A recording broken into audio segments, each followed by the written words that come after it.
ওয়ালাইকুম আসসালাম, ভালো আছি। আপনি ভালো আছেন? ভালো আছি। কি মনে করি আইলি? কিছু টাকা প্রয়োজন, যদি দিতেন ভালো হতো। আমি তো মানুষের হালত বরাদ দিই না এখন।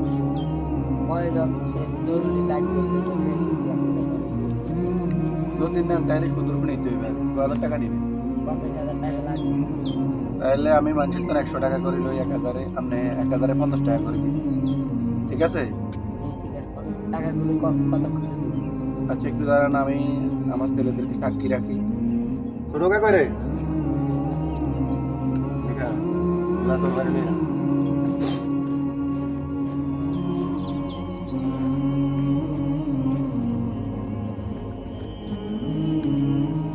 যখন কত লয়ে টাকা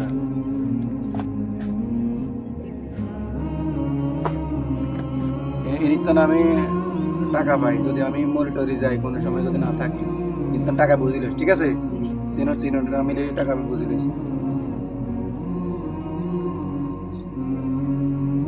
আচ্ছা আচ্ছা, সময় মতন আবার দিয়ে দিস।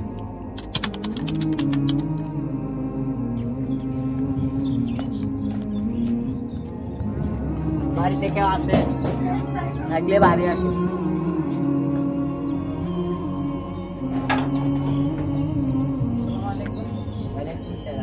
এই বাড়িতে একজন মহিলা থাকবে, তাকে ডাকবেন। কি জন্য? তার থেকে আমরা টাকা পাই, সেজন্য। কিসের টাকা পান আপনি? সে আমাদের থেকে টাকা আনছে, টাকা ডাকতে চাওয়া।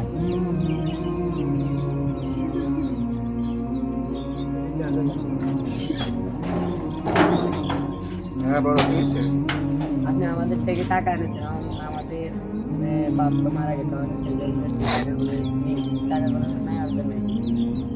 এখন তো কয়দিন পরে নিতে ভালো হতো। আমার বাইরে তো মানছে না, তারা তো সেগুলো টাকা বাঁচছে। তাইলে ওই যে সুদ বলা হয়েছে সেটা মানে দিতে পারবো না, কারণ না তারা তো মানে না, আমি মানলে কি হবে, তারা মানে না।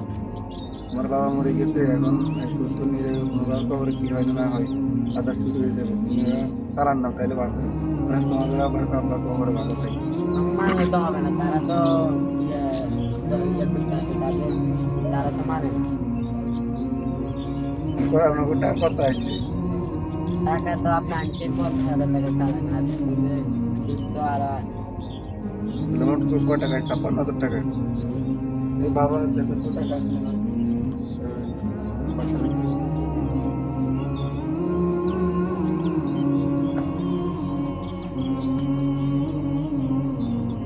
বুঝতে পাইছো?